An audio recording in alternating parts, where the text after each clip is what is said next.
Hello বন্ধুরা, তোমরা সবাই কেমন আছো? আশা করি সুস্থ আছো, ভালো আছো।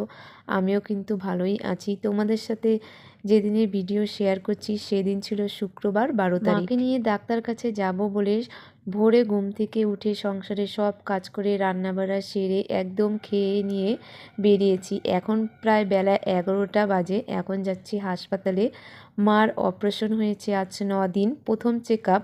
মা সুস্থ থাকলেও একা ছাড়াটা তো ঠিক না, তাই মার সাথে যাচ্ছি। মা কিন্তু বেশিরভাগ সময় একাই চলে যায় ডাক্তার দেখাতে, যেহেতু প্রথম দিন তাই আর একা ছাড়িনি। এর পরের বার থেকে হয়তো মা একাও যেতে পারে, কারণ সব সময় আমার মার সাথে আর যাওয়া হয় না। এটা আমার খুবই খারাপ লাগে, কিন্তু কি আর করা যাবে, যেহেতু যেতে পারি না। তাই এটাই বললাম যে যাওয়া হয়ে ওঠে না সব সময় মার সাথে।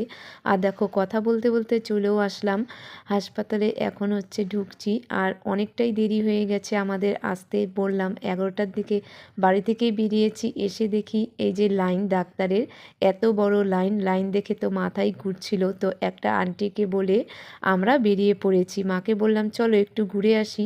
তো ঘুরতে যেয়ে দেখি এই যে ছেলের বায়না, এটা ওটা লাগবে।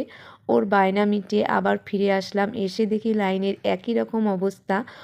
এখনও অনেকটা দেরি। আমাদের বাড়ি যেতে যেতে কিন্তু একদম ঘড়ির কাঁটায় 3টা কি 3:30 বেজে গিয়েছিল। তো এখন মা আর ছেলেকে বসিয়ে দিয়ে আমি লাইনে দাঁড়িয়ে আছি। যেহেতু মার শরীরটা ভালো না, এতটা সময় দাঁড়িয়ে থাকাটা উচিত নয়। তো আমি দাঁড়িয়ে পড়লাম লাইনে। ভিতরে যখন গিয়েছি ডাক্তারের সামনাসামনি, তখন মাকে দাঁড় করিয়ে দিয়েছিলাম। ডাক্তারের কাছে মায়ের চেক আপ হবার পর আর এই মন্দিরটা হাসপাতালের ভিতরে ঢুকতে বেরোতেই পড়ে। তো ছেলেকে বলছিলাম পাপা একটু নমস্কার দাও। ও উপরে উঠে একদম নমস্কার দেওয়া শুরু করে দিয়েছে। তো আমাদের এখন ডাক্তার দেখানো হয়ে গেছে। এখন আমরা বাড়ি চলে যাচ্ছি। আবার আরেকটা নতুন ভিডিওতে দেখা হবে। Tata, bye bye. সবাই সুস্থ থেকো।